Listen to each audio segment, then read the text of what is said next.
안녕하세요. 오늘도 서연살롱을 찾아주셔서 감사합니다. 얼마 전 팔자에 없는 탐정 노릇을 하느라 발바닥에 땀이 나도록 뛰어다녔던 40대 여성이에요. 견원지간이라고 하죠. 개와 원숭이처럼 관계가 안 좋은 사이를 비유하는 말인데요. 저와 시동생이 바로 그런 사이예요. 원숭이띠인 저보다 14살 어린 개띠 시동생은 만나기만 하면 서로 못 잡아먹어서 으르렁대거든요. 사실 시동생과 제가 처음부터 이런 사이는 아니었어요. 오히려 그 반대였죠. 사람들이 다정한 모자지간으로 볼 정도로 우린 각별한 사이였어요. 그리고 거기엔 가슴 아픈 사연이 있고요. 저희 시어머님은 시동생이 초등학교에 들어가던 해 세상을 떠나셨어요. 제가 시집왔을 때 시동생은 중학교에 다니고 있었는데 엄마 잃은 강아지처럼 주눅이 들어 잔뜩 움츠린 아이였죠. 엄마 정에 굶주려서 그런가 형수인 저를 유독 잘 따랐습니다. 전 그런 시동생이 가엾기도 하고 자꾸 눈에 밟혀 엄마 노릇을 자처하게 됐고요. 학부모 상담이나 입학식, 졸업식은 물론 수능 시험장에도 따라갔어요. 여느 집 엄마들처럼요. 생각해보면 처음 시동생을 본 그날부터 전 이미 어린 시동생을 아들처럼 생각했던 것 같아요. 모르긴 해도 시동생도 저를 엄마처럼 따랐던 것 같고요. 그래서였어요. 우리 사이가 틀어진 건. 시동생과 제가 지금처럼 앙숙이 된 건 여자 때문이었죠. 사건은 시동생이 군 생활을 마치고 집으로 돌아온 지 얼마 안 돼 터졌어요. 복학 준비를 하느라 바쁘게 다니는 줄 알았는데 그게 아니었더라고요. 어느 날인가 집으로 여자를 데리고 와선 폭탄 선언을 하지 뭐예요. 형, 저 이 여자랑 결혼할 거예요. 두 분이 반대하셔도 어쩔 수 없어요. 오늘부터 내 방에서 같이 살 거니까. 청천벽력 같은 소리였죠. 아들처럼 정성 들여 키운 시동생이 제대하자마자 결혼하겠다며 집에 여자를 데려왔는데 왜 안 그렇겠어요. 좋아요. 거기까진 100번 양보한다 쳐요. 근데 데려온 여자가 어지간했어야죠. 손톱만큼이라도 상식적인 사람이었다면 그렇게까지 반대하지는 않았을 거예요. 이건 뭐 가정교육을 받긴 했는지 의심스러울 정도로 엉망이었죠. 부모가 어떤 사람인지 궁금할 정도로요. 술집 작부 같은 옷차림에 담배를 얼마나 피워댔는지 몸에서는 담배 쩔은 냄새가 진동했어요. 게다가 어떻게 된 게 어른을 보고도 인사 한 번을 안 해요. 그냥 빤히 쳐다보고는 그게 끝이에요. 거기다 밥상머리에선 더 가관이었어요. 어른이 수저를 들기도 전에 자기가 먼저 젓가락 들고 지 입에 맞는 반찬을 죄다 지 앞에 끌어다 놓고 먹질 않나. 식탁 의자 위에 무릎을 세우고 앉아서는 휴대폰 들고 SNS를 하면서 지 입에 물고 있던 젓가락으로 반찬을 뒤적거려요. 아, 정말 같이 밥을 먹다 보면 밥맛이 뚝 떨어진다니까요. 하도 얄미워서 설거지 좀 하라고 했더니 뭐라는지 아세요? 식구땡 해야 돼서 안 되겠대요. 그리곤 제 남편한테 가서 담배 한 가지 달라고 그러는 거 있죠. 아, 다시 생각해도 혈압이 오르네요. 근데 이런 건 다 이해한다 쳐요. 살아온 환경이 달라서 그렇겠거니 쟤도 올바른 가정에서 제대로 교육받았으면 저렇게는 안 됐을 거다. 가엾게 생각하고 참으면 되니까요. 그런데 정말 용서할 수 없는 건 제 시동생을 지 지갑처럼 생각한다는 거예요. 지 필요할 때만 열고 쓰는 지갑이요. 안 그래도 한창 엄마 손길이 필요할 때 엄마 사랑 못 받고 자란 것도 불쌍해 죽겠는데 하필 이런 여자를 만나서 평생 외롭게 살 걸 생각하니 도저히 가만히 있을 수가 없더라고요. 그래서 두 팔 걷어붙이고 결사반대를 했죠. 내가 나쁜 년 되더라도 내 시동생은 내가 구한다는 심정으로요. 난 이 결혼 절대 반대예요. 그러니까 도련님의 마음 접어요. 아니, 하고 많은 사람 중에 왜 하필 저런 여자예요? 지금은 눈에 콩깍지가 씌어서 그런 거지. 그거 떨어지고 나면 분명히 후회한다고요. 이봐, 아가씨. 미안하지만 돌아가줘요. 솔직히 그쪽 우리 도련님 사랑하는 것도 아니잖아. 안 그래요? 그러니까 이쯤에서 그만하고 돌아가줘요. 그래도 전 최대한 정중하게 나가달라 얘기를 했어요. 근데 그랬더니 형수님, 정말 왜 이래요? 이 사람 제가 여기 오자 그랬어요. 제 손님이라고요. 근데 왜 형수님이 오라가라 해요? 그리고 저요, 애 아니에요. 제 결혼은 제가 알아서 할 나이라고요. 처음이었어요. 시동생이 저한테 화를 낸 건.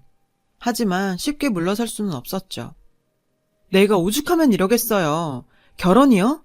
해야죠. 근데 적어도 결혼 상대는 제대로 골라야 된다고요.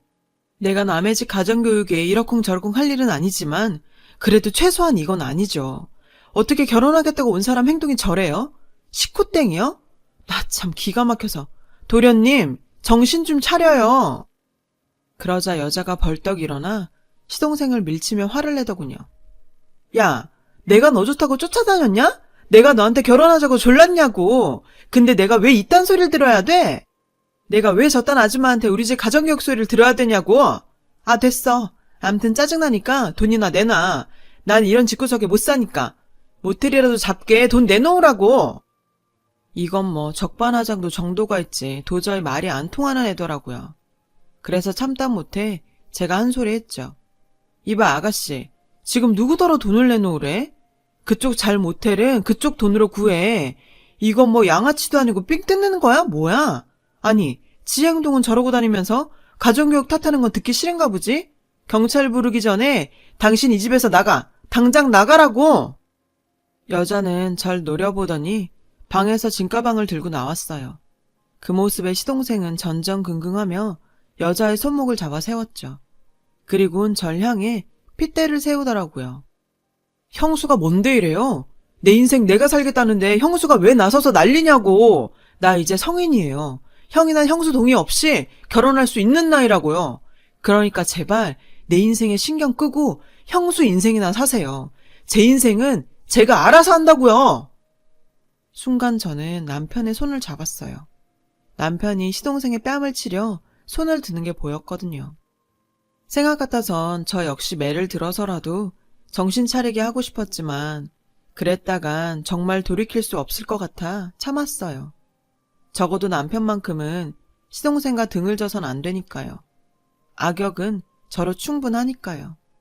머리 검은 짐승은 거두는 게 아니라고 내 자식보다 애지중지 키운 시동생한테 이런 소리를 듣고 나니 가슴이 미어졌죠. 내가 이 꼴을 보려고 그동안 유난을 떨며 저걸 키웠나 싶더라고요. 믿었던 도끼에 발등을 찍혀도 이렇게 아프진 않을 것 같았어요. 그래서 결국 저는 짐가방을 쌌어요. 당신 똑똑히 들어. 나 이제 당신 동생이랑 같이 안 살아. 그러니까 당신이 결정해. 난지 아니면 당신 동생인지. 애 데리고 친정 가 있을 테니까 결정되면 그때 연락해. 그날 전 아이를 데리고 친정으로 갔어요. 그리고 한 일주일쯤 지났을까? 남편이 절 찾아왔더라고요. 시동생한테 월세집 보증금 쪼로 3천만 원 쥐어주고 여자랑 내보냈다고요. 이번 일은 다 자기 탓이라며 자기가 동생한테 신경 못 써서 생긴 일이라고 자기가 잘못했다고요. 그리곤 지금까지 제가 자기 동생을 어떻게 키웠는지 알기에 제 마음을 100번 이해한다더군요. 그렇지만 자기 동생을 너무 미워하지는 말아달라고 울먹이더라고요. 그런 남편을 보니 가슴이 먹먹해졌어요. 결혼 후 얼마 안 돼 갑자기 시아버님이 돌아가시고 준비 없이 집안에 가장이 된 남편은 그동안 가장의 무게를 어깨에 짊어지고 맘고생이 많았거든요. 근데 결국 저와 시동생이 불화를 일으켜 이런 상황까지 치다르니 중간에서 정말 힘들었을 거예요. 저도 그 마음 모르는 바 아니죠. 그래서 이번 일은 여기서 끝내고 더 이상 왈가왈부하지 않기로 했어요. 그날 이후 시동생 보는 건 1년에 딱 2번 시부모님 제사 때뿐이었어요. 여자는 오지 않고 늘 시동생 혼자 왔죠. 저도 그 편이 낫다고 생각했고요. 괜히 와봐야 얼굴 붉히기밖에 더 하겠어요. 시동생은 날이 갈수록 몸이 야유어 갔죠. 휴학하고 배달 일을 한다더군요. 몸은 고되지만 움직이는 만큼 돈을 벌 수 있어서 자긴 그게 좋다나요? 좋기는 개뿔. 몸은 황태처럼 말라가지고는 저와는 여전히 냉랭한 상태였어요. 아니, 오히려 그 이상이었죠. 평생 말대꾸 한 번 없던 시동생이 제 말에 툭툭 시비를 걸더라고요. 그뿐인 줄 아세요? 안 하던 반찬 투정까지 하는 거예요. 음식이 짜니 싱겁니 아주 웃겨서 정말. 그래서 저도 지지 않으려고 비아냥댔죠. 큰 소리 떵떵 치고 나가더니 사흘에 피죽 한 그릇 못 얻어먹고 사나봐요. 그리고 보증금은 언제 돌려줄 거예요? 돈 3천, 작은 돈 아니에요. 뭘 모르는 것 같아 한마디 하겠는데요. 결혼은요, 나이 찼다고 하는 게 아니라 제 힘으로 가정 꾸리고 이끌 능력이 생겼을 때 하는 거예요. 뭘 알지도 못하면서 큰 소리는. 그렇게 마음에도 없는 소리를 하면서 서로의 가슴을 후벼 팠어요. 3년 동안. 그런데 재작년 아버님 제사를 끝으로 더 이상 시동생이 오질 않는 거예요. 남편이 시동생한테 전화를 걸어봐도 시도만 갈 뿐 연결이 안 됐죠. 전의 일로 단단히 삐쳤나 했는데 그러던 어느 날이었어요. 평소 술 한 잔도 못하는 남편이 술이 떡이 돼서 들어왔더라고요. 여보, 회사에서 무슨 일 있었어? 말해봐, 무슨 일인데? 전 혹시 회사 일 때문인가 싶어 물었어요. 그런데 여보, 어쩌냐? 우리 재석이. 급성 백혈병이래. 그 불쌍한 놈이 형인 나보다 먼저 죽게 생겼다고. 순간 세상이 멈춘 것 같았어요. 그땐 정말 아무 생각도 할 수 없었어요. 남편 말이 거짓말이길 바랬죠. 확실해? 제대로 알아본 거 맞아? 정말 백혈병이래? 정말 얼마 못 산다고 그러더냐고. 의사가 그러더냐고. 전 남편의 축 늘어진 어깨를 흔들며 소리쳤어요. 믿을 수 없었거든요. 어떻게 그 멀쩡하던 사람이 갑자기 그렇게 돼요? 멜로 영화에서 여주인공 죽일 때나 쓰던 그 병을. 왜요? 20대 건장한 제 시동생이 왜 걸리냐고요. 남편은 제 손을 뿌리치곤 방으로 들어가 버렸어요. 다음 날 전 병원으로 달려갔어요. 주치의를 만나 시동생 상태를 물어봤더니 급성 골수성 백혈병이라고 하더군요. 상태가 심각해서 장담하기 힘들다고요. 시동생은 무균실에 격리돼 있었어요. 전 유리창 너머로 잠들어 있는 상태만 확인할 수 있었죠. 순간 후회가 밀려오더라고요. 이렇게 될 줄도 모르고 그동안 내가 너무 심하게 한 것 같았어요. 시동생한테 마지막으로 했던 가시 같은 말들이 되돌아와 제 가슴을 찔렀죠. 이게 다 내 잘못인 것만 같았어요. 그래서 그날 이후 애는 친정 엄마한테 맡기고 전 병원에 살다시피 하며 시동생 간병을 했어요. 그러는 동안 여자는 코빼기도 안 보였죠. 병상에 누워있는 시동생한테 시시콜콜 물어볼 수도 없고 해서 남편을 시켜 시동생 집에 가보라고 했어요. 그런데 뭐? 집을 빼? 그럼 그 여잔? 그 여잔 어디 있는데? 글쎄, 시동생이 병원에 입원하자마자 여자가 집주인한테 병원비 때문에 그런다며 보증금을 빼갔다는 거예요. 짐은 주말까지 빼겠다고 해놓곤 한 달이 지나도록 코빼기도 안 보인다고요. 어쩜 예상을 한치도 벗어나지 않더군요. 처음부터 시동생을 돈줄로 보던 여자니 당연한 결과인지도 모르죠. 알고 보니 두 사람은 그간 혼인신고도 안 하고 동거만 해왔더라고요. 그래서 전 일단 남편을 시켜 경찰에 신고부터 했어요. 그 사이 시동생은 몸 상태가 호전되어 항암 치료를 받을 수 있게 됐고요. 하늘이 도운 거죠. 개똥밭에 굴러도 이승이 좋다잖아요. 그러니까 힘들어도 참아요. 그래야 살아. 살아서 나 괴롭혀야지. 안 그래요? 그니까 입맛 없어도 먹어요. 사람은 먹고 싸는 것만 잘해도 산다 그러잖아요. 시동생은 제 말에 배시시 웃더군요. 그렇게 저와 시동생은 합심의 병마와 힘겨운 싸움을 시작했어요. 독한 약이 들어가니 먹는 족족 토해냈고 전 토사물을 치우고 또 먹였어요. 9숟가락을 토하고 고작 1숟가락을 삼키는 수준이었지만 그래도 포기하지 않았죠. 밤마다 고통에 몸부림치는 시동생을 보는 건 저한테 정말 지옥이었어요. 차라리 내가 아프고 말지. 고통스러워하는 모습을 지켜만 보는 건 또 다른 고통이었죠. 그렇게 시동생은 고단한 투병 생활을 이겨내고 얼마 전 원쾌 판정을 받았어요. 힘든 시간을 함께 견뎌오는 동안 저와 시동생은 예전의 끈끈한 사이로 되돌아올 수 있었죠. 그렇게 모든 게 제자리로 돌아가는 듯 했던 그때 놀라운 사실을 접하게 됐어요. 방송국이라고요? 네? 1억이요? 저희한테 후원금을 주셨다니 그게 무슨 소리예요? 저흰 받은 적이 없어요. 후원금이고 나발이고 받은 적 없다고요.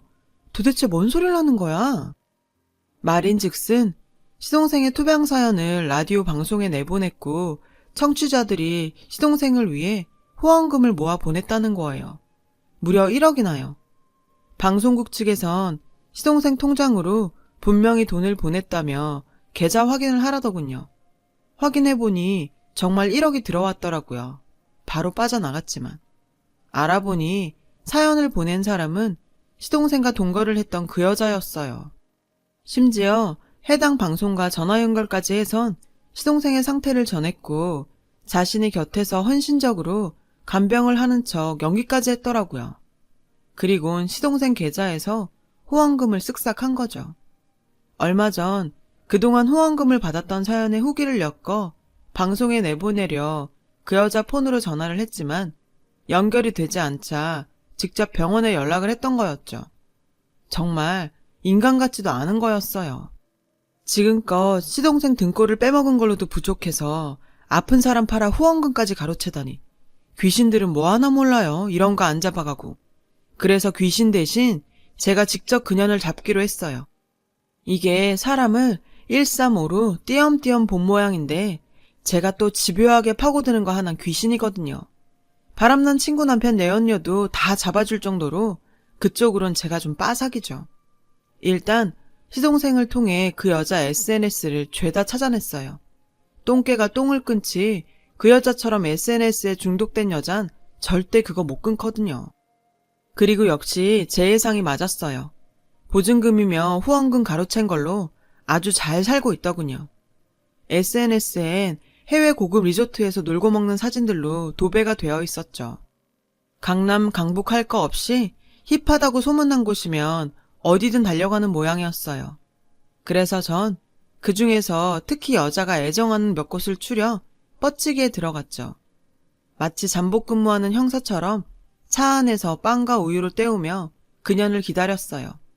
그러는 사이 여자한테 오만 정이 다 떨어진 시동생은 방송국과 연락해 후원금 반환 소송을 진행했어요. 물론 경찰에 신고도 했고요. 그러는 중에도 이런 사실을 아는지 모르는지 그 여자의 SNS는 연일 업데이트 되고 있었죠. 그리고 드디어 제 눈앞에 그 여자가 나타났어요. 제 시동생 팔아 받은 후원금으로 명품 선글라스에 명품 백까지 들고 걸어오더군요. 전 정광석화처럼 차에서 뛰어내려 그 여자의 머리채를 낚아챘어요. 여자는 느닷없는 봉변에 소리를 질렀죠. 동네 아줌마들이 하나 둘 모여들자 사람 살려 소리를 치며 아주 날 미친년 취급까지 하더라고요. 그러자 몇몇 분들이 나서서 절 말리기 시작했어요. 그래서 전 그동안 애청하던 막장 드라마 내공을 발휘했죠. 내 남편이랑 붙어먹고 네가 멀쩡할 줄 알았냐? 어디서 상간녀 주제에 살려달라 큰 소리야. 그 순간 말로 하지 왜 폭력을 쓰냐며 뜯어말리던 아주머니들의 눈빛이 싸늘하게 변해버렸어요. 그리곤 절 잡았던 손을 놓으시더군요. 여자는 거짓말이라고 항변했지만 이미 제 쪽으로 돌아선 아주머니들은 여자의 말을 믿으려 하지 않았어요. 오히려 쌍욕을 퍼부어 주셨죠. 당연하죠. 지구상에 상간녀를 도와줄 여자는 없으니까요. 전 그 여자를 끌고 차에 태웠어요. 그리곤 차 문을 걸었죠. 야, 네가 사람이야? 생사를 넘나드는 사람 팔아서 받은 후원금을 가로채? 그 돈으로 여행 다니고 명품백 드니까 살맛나디? 백날 명품으로 도배를 해봐라. 너 같은 막장 인생이 하루아침에 변하나. 넌 온몸에 금칠을 해도 싸구려티 절대 못 벗어. 왠 줄 알아? 네 인생 자체가 싸구려니까. 뭐래 이 늘다리 아줌마가. 이거 놔. 경찰 부르기 전에 놓으라고. 막말로 내가 그쪽 돈 빼간 것도 아니고 내가 써서 보낸 걸로 타낸 돈인데 뭐가 문제야? 별 볼 일 없는 그딴 인간이랑 살아준 위자료라고 치면 될 것 가지고 왜 쫓아와서 지랄이냐고. 아우 재수없어 정말. 뚫린 입이라고 말은 잘하더군요. 위자료 같은 소리하고 자빠졌네. 너 같은 걸 시골 티켓다방에서 1,000만 원이나 주고 빼준 사람한테 뭐? 위자료? 위자료는 네가 내야지. 마음 여린 군발이 꼬셔서 시궁창에서 발 뺐으면 남은 인생은 제대로 살 생각을 했어야지. 그지 같은 네 인생 불쌍해서 걷어준 사람한테 은혜는 못 갚을 망정 뒤통수를 쳐? 그러고도 네가 사람이야? 네가 내 시동생한테 그랬다며? 니네 엄마가 너나타가 죽어서 동양전 먹고 자랐다고. 아주 불쌍한 척은 오지게 했더라. 근데 죽었다던 네 엄마가 환생이라도 했니? 네 SNS에 댓글까지 달았던데? 두 눈 시퍼렇게 뜨고 살아있는 엄마도 죽이고 지 인생 구원해준 남자도 팔아먹고 넌 정말 뭐가 되려고 이러니? 암튼 네 자력으론 도저히 갱생이 안 될 것 같아서 내가 공권력의 힘으로 교화시켜주려고 하니까 감사하게 생각해라. 그리고 네가 들고 튄 보증금 3천만 원 그거 내 남편 돈이거든? 그래서 남편이 너 절도죄로 신고했어. 그리고 방송국에서 받은 후원금 말이야. 시동생이 방송국이랑 합심해서 반환 소송 냈다니까 그 돈도 물어줘야 할 거야. 몇 년간은 바깥 공기 못 쓸 테니까 지금 쉼호흡 실컷 해둬. 알았어? 지금까지 뻗대던 여자는 제 얘기를 듣곤 손이 발이 되게 싹싹 빌며 용서해달라고 울고 짜더군요. 하지만 이런 얕은 쇼에 넘어갈 제가 아니죠. 현재 그 여자에 대한 재판은 진행 중이에요. 그 사이 거의 대부분의 돈을 유흥비로 탕진해서 후원금을 돌려받긴 힘들 것 같더군요. 아, 제 남편이 줬던 보증금이요? 그건 제가 그 여자네 부모 찾아가서 일부 받아냈어요. 나머지 천은 분할해서 갚겠다더군요. 자기 자식이 벌인 짓이니 갚겠다고요. 시동생은 다시 복학을 준비 중이에요. 1년의 사건으로 이젠 제 말이라면 죽는 신용까지 하는 착한 시동생이 됐죠. 전 정신 차린 아들내미 받아들이는 심정으로 시동생을 다시 품기로 했고요. 아휴, 남편도 시동생도 아들 둘 더 뒀다 생각하고 행복하게 살아보렵니다. 지금까지 다사다난했던 저희 가족의 인생 스토리를 들어주셔서 감사드려요. 들어주신 모든 분들 항상 건강하세요. 여러분, 사연 댓글에 응원과 현명한 조언 부탁드려요. 좋아요와 구독은 저에게 큰 힘이 됩니다. 오늘도 좋은 일 가득하세요.